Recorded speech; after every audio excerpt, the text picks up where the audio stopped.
Okay, I'll just show you how to stream audio through the Bluetooth system in this 2018 Ford Transit.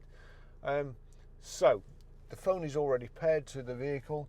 So if we now go to music, click music there, there's a record playing.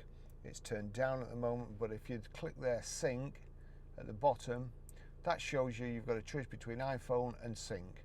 So there's a tick next to sync. That means anything that plays on this phone, any audio from a YouTube video, from Spotify, from Amazon Prime Music, and from iTunes, so long as this is set right or the correct buttons are clicked, then it will play.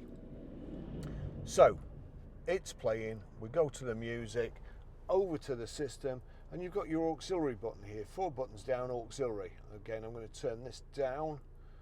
I just have to wait for the screen to go back, click auxiliary. And that's it. That's the record it's playing. If I turn this up now, actually I'm going to have to click play there. But if I turn this up now, that music on my phone will be playing through these speakers. So we'll turn this up, and then I'll turn this up quickly. So that's it. That's how you do it.